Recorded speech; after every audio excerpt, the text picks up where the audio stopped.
So this is just a quick rundown of the agenda today, so you know what's going on and what to expect. We'll do a little bit of an LTE update, not too much. We don't want to be a lot of talking heads here. And then we want to talk a little bit about the guiding principles. I'm going to give a quick overview, but the guiding principles and the way we think about that particular,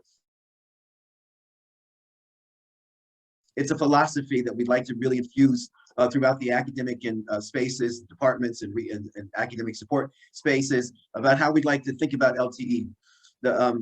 As I said, the guiding principles will be part of the breakout groups, be part of the conversations that you'll have today, and you'll hear more about that a little bit later on. Of course, we need to get out of this screen, take a lunch break. But you can come back a little early from the lunch break because we've got some yoga coming up. We've got a guest coming up to lead us through some yoga practice. And so just to kind of get ourselves stretched out and ready for the afternoon, because the afternoon is big. Our keynote speaker is Dr. Amelia Parnell. She's a really dynamic speaker, but the work she does is absolutely incredible in the student success space. I think we're going to have a great conversation and a great Q&A. At the end of her speech. If we have time, we will go back into some breakout sessions to talk about the work you did earlier in those breakouts and kind of infuse or lay as a template over that conversation, the discussion that we just had with Dr. Parnell, which I think is going to be hugely dynamic. And then we'll come back, talk a little bit about what the day has been, a little bit of final reflection, how we're thinking about moving forward, as a community. And then wrap up today. So that is the agenda in a nutshell. We're going to be moving. All righty, life transformative education. Every once in a while, somebody says, I hear that term and I'm not exactly sure what you are saying. And that's all right. That's all right. It's an opportunity, right? It's an opportunity to have another conversation and just to infuse somebody with this thing that we are trying to do, which is to support our students in a holistic way. So in a nutshell, life transformative education is something that engenders and helps develop in each of our students, over 26,000, almost 30,000 graduate students, their identity, their agency, and their purpose, right? And we have come quickly to understand that part of that is through making sure that the students are seen, not just felt seen, but are seen, which means we are engaging with them in an authentic way. And some of those ways that we know really work well are through experiential and service learning opportunities.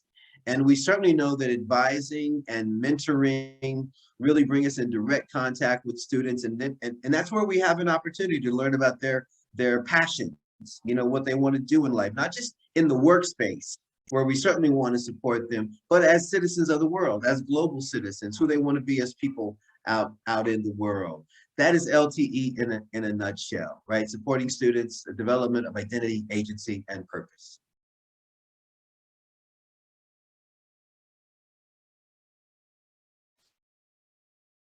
I love this particular joke.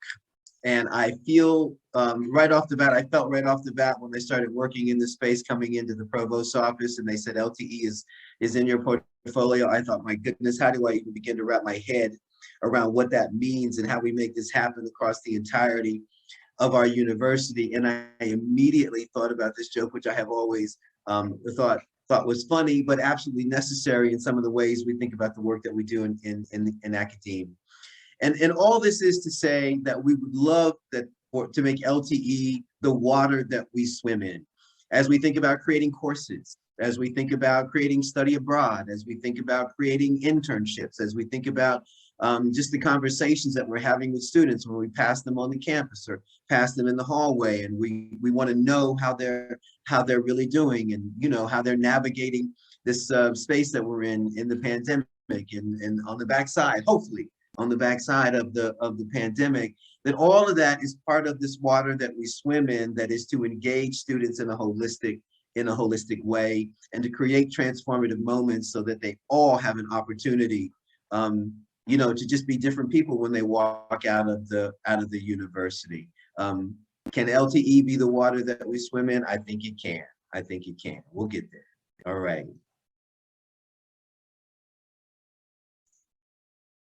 I'm going to turn this over to my colleague, Dr. Scheinfeld. Thank you, Michael. So in thinking about how we make LTE, that water that we swim in, the slide we have up here is how we're aiming to do that, how we're aiming to instill values of LTE across the campus. And it involves several different modes of engagement, and these are things that all of you are either involved in or can get involved in, and these are ways to engage with us. All of these modes of engagement inform and draw ideas and programming from one another. But it really the work of LTE really starts with the working groups. Those working groups have been in operation since we launched this initiative 2 years ago. And the working groups provide expertise, provide research, provide ideas for new programs and new initiatives. And they filter those through the LTE core team in the Provost office, those of us here hosting this event today. We take those ideas, that information, that research, and we sort it and filter it and send it out to rapid response groups, ad hoc committees who deal with discrete, really specific issues, come together quickly to address an issue, make a recommendation quickly, and send it along to the place where it's needed.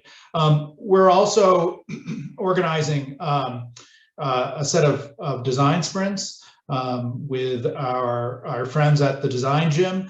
Those are really aimed at taking existing work, programs and initiatives that are already going on campus that we already know succeed. We know that LTE, as Michael said, is happening all over the campus, and where we don't need to reinvent the wheel, we don't want to, but we do want to take those programs that are working and make them available to more students. And the design sprints are aimed at scaling up successful programs so that instead of serving 5, 10, 15 students, they're serving 20, 50, 100 students, so that we can make sure that all of our students have the authentic and inclusive learning experiences and the advising and mentoring that they deserve and expect. We're also organizing programs like this one, the Cultivate series. We are hosting open fora for all faculty, students, and staff once a semester now at the end of the semester. And we have an ongoing speaker series that many of you have attended and we'll be seeing more about. We've got a couple more events this semester, and we'll be having more next semester in the fall. These are all ways to get involved. Please reach out to us. We're always looking for help, and we will certainly be reaching out to some of you to tap you guys for your knowledge and expertise to help with these things. Next slide. As I said, the working groups are really the heart of the LTE initiative. This is where the hard work and hard thinking is done. There are five working groups. The advising and mentoring group is really sits at the base of one of those two legs of LTE, those two pillars of LTE, emotionally supportive advising and mentoring. They're working on looking at the structures of advising across campus. They're providing resources and expertise to staff advisors, to faculty advisors. They're providing and developing some guidelines, some improved guidelines and standards to ensure that students are getting the advising that they deserve. And they're looking for areas of excellence in advising and mentoring, and looking to learn from those and raise those up. A best practices group is doing a lot of research on what's going on campus and what's going on off campus that we can draw from, that we can emulate, that we can expand. And Sarah, my colleague Sarah Croucher, will say a little bit more about that in a second.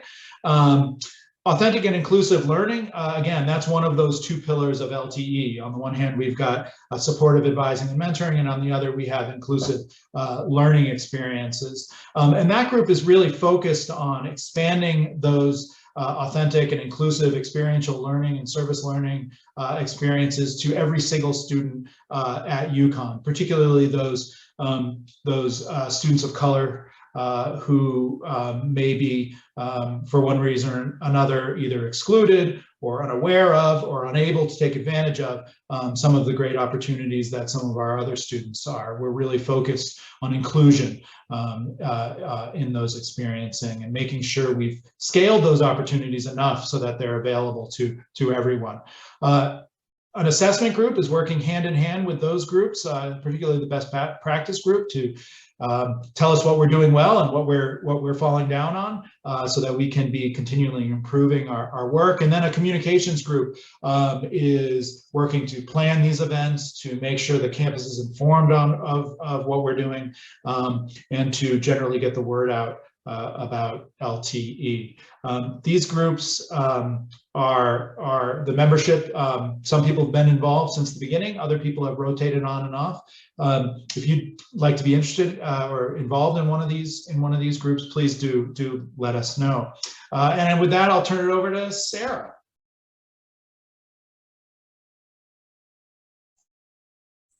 Thanks, Tom. I'm trying to do like 3 things at the same time. Too many clicks. I wanted to talk to you all briefly just about assessment as a piece of LTE. Also, the fact that LTE is a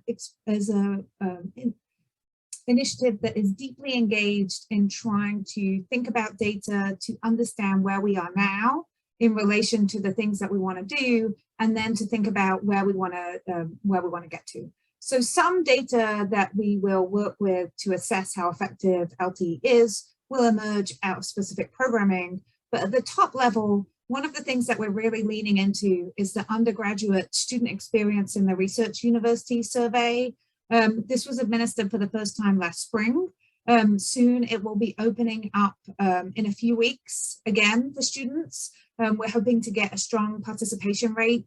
It gives us a wide range of information about the experiences that students are having, including their social experiences, how they're feeling, if they're having feelings of belonging or depression, anxiety. We cross some of those things, but it also really gets into the educational experience. So it has questions about advising, it has questions about the extent to which students kind of know what it is that they're expected to cover and learn in their curriculum.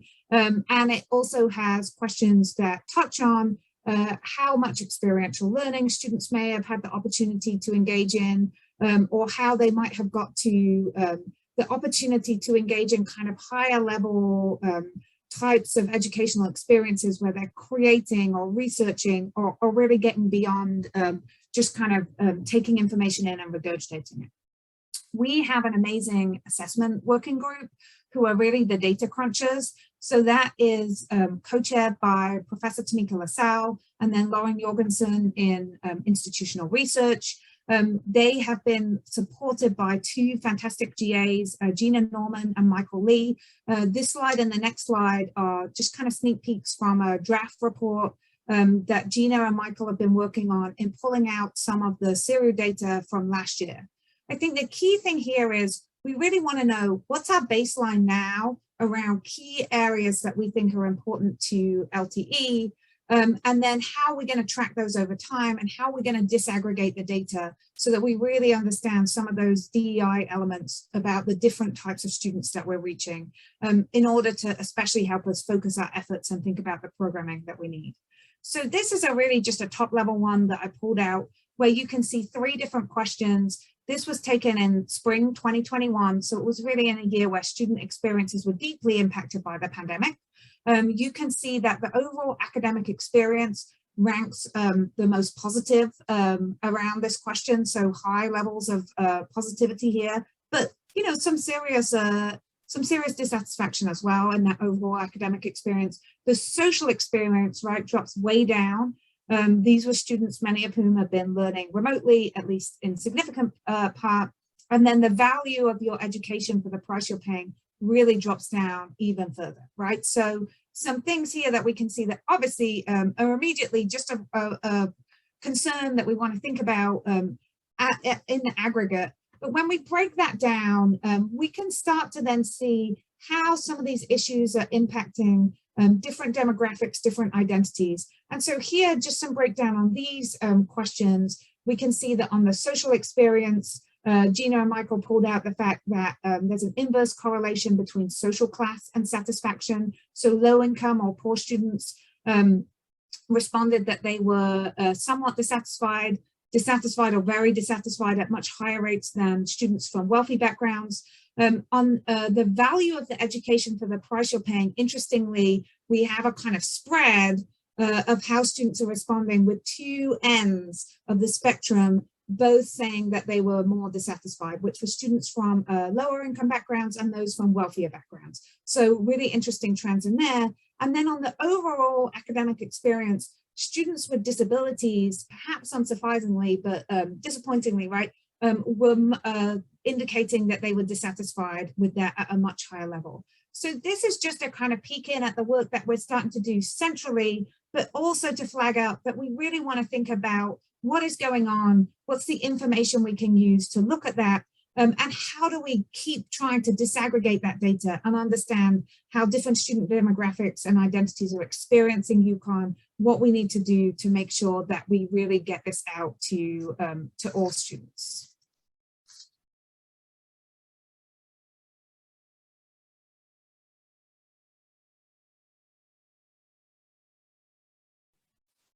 Was on mute. I had to do that at least once today. It just would not be a virtual setting unless, you know, you talk on mute for about 30 seconds. So I'm going to jump back in. Sarah and Tom, thank you so much for that. It's really much appreciated. I want to talk a little bit about the guiding principles, not a lot, but just a little bit to kind of prep you for the way the way we got here. What was the journey to get to this particular place with the guiding principles?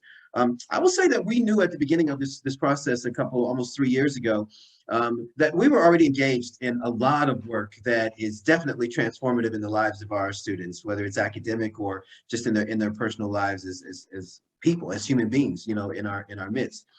So at the onset of this whole process, we spent a lot of time benchmarking, figuring out what we were already doing, what was already in place across our curriculum, our teaching, our pedagogy, our experiential and service learning and advising and mentoring. What were the practices that were already in place that were really working for us? Study abroad, internships, things of this nature. And out of that work, we created things like the LTE speaker series, which Tom talked earlier about, the conferences that we're doing now, you know, the rapid response team and things of that particular nature. But at this time, folks were coming to us, different programs were coming to us and wanting to have a conversation about whether or not their programs lined up with LTE. And we weren't quite sure what to do with that. We were really impressed with a lot of these programs, but we weren't quite sure what to do with that conversation. And we said to ourselves, we should think a little bit more deeply about what is the idea of LTE? Is it really these particular things that need to happen, or a language that needs to be in place, or is it much more of an idea? And we decided that what we really wanted to create was not particularized guidelines for what folks needed to do in order to have an initiative or program that would have the moniker of LTE, but to rather instead create a set of ideas and frames through which people could look through in order to support the work that they were already doing, whether that's coursework or curriculum or experiential service learning, study abroad programs. How do we infuse at the academic level, at the academic unit level, and academic success resources across campus? How do we think about much more of a philosophy about how we want to operate in this LTE space? So what we have created here, to be clear, are not really mandates or very particularized ideas. There's a lot of space in these particular ideas, but we thought, let's create a set of ideas that create a solid frame for folks as they're thinking about their work. And so just to run through and give an example for each one of these as to how we're thinking about it. So for the first bullet, right? What we're really talking about is being mindful. Let's think about, say, non-credit bearing activities that enhance students' ability to develop their identity, agency, and purpose. What is going to be transformative to that student? What is going to be transformative in a class full of students? What kind of activities are really going to affect them? How do we engage them on a one-on-one level in the programming that we do? And then the second, coursework programs, initiatives with an inclusive and equitable framework. Creating coursework and programs that are mindful of the diversity and lived experience of our students. That affects our language, that affects the expansiveness of the curriculum, you know, that we are teaching. That affects where that service learning opportunity is taking place and where that experiential learning opportunity is taking place. We know that our student body is increasing in diversity each year. We expect for that to continue. And so we really need to think deeply about how we welcome everyone into the space. We've talked a lot about this, fostering meaningful relationships, emotionally supportive advising, and mentoring. But we also know that we have some barriers in that space. You know, we have some advisors who are, you know, working with a couple of hundred students, right? How do we think more deeply about a system that allows us to be more directly engaged and meaningful in the lives of our students? So that's the space that we have to work on. And we're hoping that when departments are talking about advising loads for faculty across, you know, the spectrum of junior faculty to tenured faculty, and we know staff is deeply engaged in this work at all, what is the bandwidth of people so that they're available to be engaged with students? Infuse curriculum with authentic experiential learning. I'm a playwright and a director, come from dramatic arts. So I think across the School of Fine Arts, we just kind of live in this particular space. But what does that mean, say, in the humanities? What does that mean, say, in STEM, to create those real world opportunities, a work that is really engaged in thinking about how this is connected, this work is connected to the real world? How do we create those experiential and service learning opportunities? Ensure that LTE programming is supportive and available to each UConn student. Tom talked about this a little earlier as well. We create a lot of really great programming and study abroad opportunities and internships and things of that nature. But is that opportunity available to folks who are coming in financially challenged? Is that opportunity available to folks who really have to work, to students who have to work because they're supporting, you know, themselves or sometimes more than just themselves in their family? Have we created a space for them to be involved as well? Are we supporting them in ways so that they can be involved as well? And then last but not least, provide an opportunity in all facets of programming that welcomes diversity, encourages participation.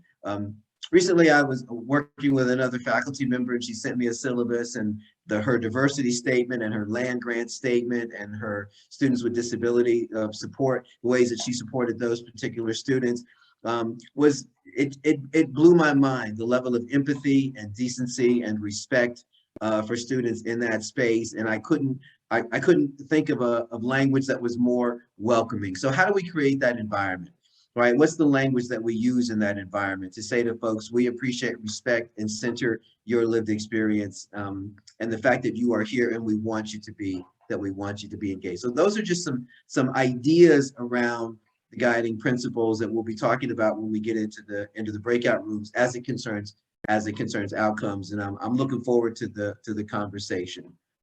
I think I'm going to turn this over to my good friend, Dr. Jennifer Lee Sputz. That is correct. So good morning, everyone. I think at some point there I'm pinned. Now I'm ready. So happy to have you all here again. I'll just add my welcome and thanks for joining us on this snowy morning. I want to talk a little bit about the workshop, the first workshop part of our morning this morning. So we're getting ready to head into breakout rooms where you're going to finally have some opportunity to do some thinking and talking and being in communication with your colleagues and put some of these ideas into work that we've been just sharing with you this morning. So we have a series of breakout rooms. We have collapsed these a little bit because our number of participants is a little lower than the number that had registered. I'm sure weather is impacting that as much as anything else. So we will put you in the group that you have been assigned to, or as close to it as we can get it, or a collapsed group. So rest assured, though, that that we've got all this handled, and wherever you end up in a few minutes when breakout groups start, that is where you were supposed to be. So you will get this information too. We will also share with you the guiding principles that Michael just went through, as well as these kind of short descriptions of the breakout groups. And on the next slide, you'll be able to see, we'll give you this information as well, your tasks. We've essentially put you into groups that are facilitator-less. And what I mean by that is no one's going to be there to direct your time. But really, like, these are sort of the ideas and the goals that we put together that we hope you'll be in conversation about. So we'd like you to spend a few minutes, maybe 5 or 10 minutes, doing some free writing and some reflection on the guiding principles, and specifically thinking about, you know, is there a guiding principle that directly resonates with you, the one that jumped out at you when Michael was describing them earlier? How would you incorporate that more fully into your work? Or what would an ideal state of implementation to look like if you were to take that principle and tie it directly to work that you're either doing now or work that you intend and hope to be doing?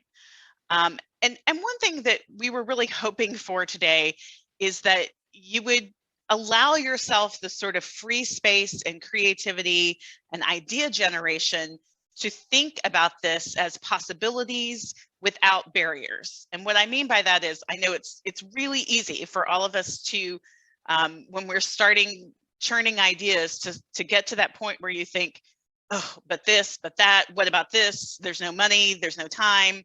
And I hope that we can all just sort of bookmark that for the day. If you feel yourself doing that, take a step back, take a deep breath, look at the snow outside, if you know, whatever it is that calms you and centers you back into a creative space of possibility. We'd really like you to focus this morning on that process of what could be, what can I envision, what can I do in my workspace, whether it's a classroom or in my individual work with students or in my programmatic work with students, you know, really thinking deeply about one or more of those guiding principles. And then we'll after the free writing piece, we'll get you into more conversation. And I think Sarah's going to share with you the next slide about how we think that might be facilitated in the group. Yep, so you'll have in your slides some space for you each to individually write, or, you know, if you're a paper and pen person, feel free to sit and write yourself. And then, as we said, you know, this is about how you think you might start to see, given the shape of those guiding principles, what this could mean to you in your work. This is very in the morning, like personally reflective on your work, the way that you know that you interact with students or with your program, like whatever your level is and whatever the type of work that you're doing. And so what we want you to do is to think about one or more kind of goals of what it is that you think you can do that is your kind of like notation of your plan of like, this is how I could start to put LTE into action. Again, not getting caught up necessarily on the barriers and the things that might be in your way to doing this. Although clearly that's important, you know, that's not what we want to focus on today, but more like, what could you do? And so as you then work through those and write them about them, we want to make sure that you then come back together as a group, talk a little bit about your reflection. Like, what is it that you can see in LTE that could be really exciting and open up your work, or move it into directions that you think are beneficial for students? And then talk about, like, what's your goal? What's the thing that you think you could do? What is it that you could see bringing this to in your work? And share those with each other, talk about them, ask questions of each other, and have that as a more broad conversation about where you might go.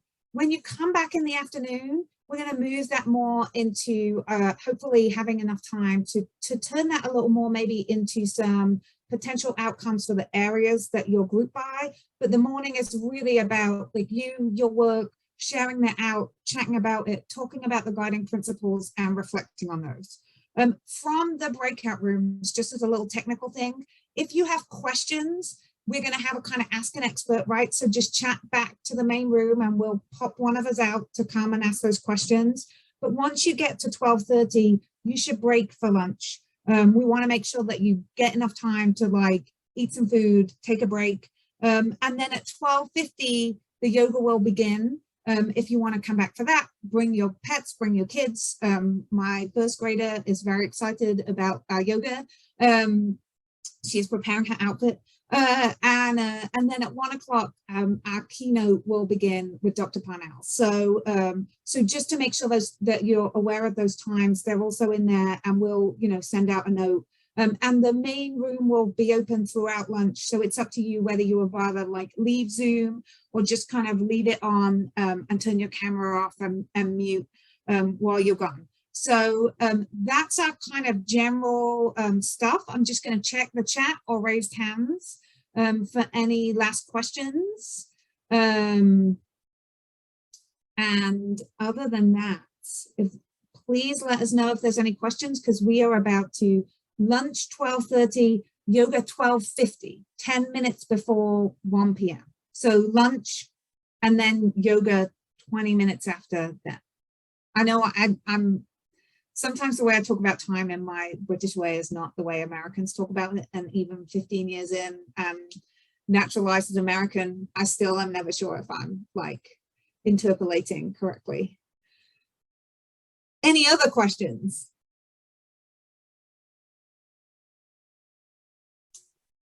Sarah, does each group have their own PowerPoint slide link? Is that how it's working?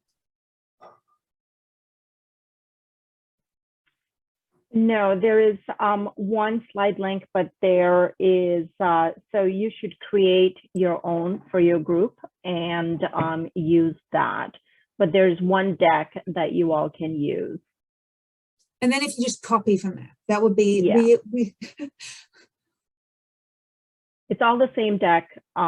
Please create a copy and use it for your group.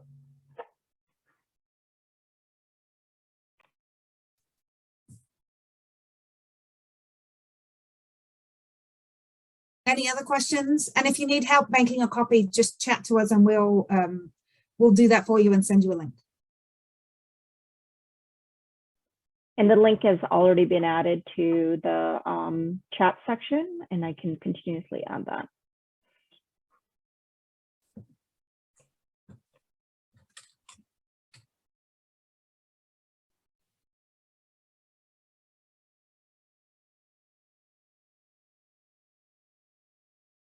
And remember, just chat back to the main group if you have questions, and we will hop right in to help you out.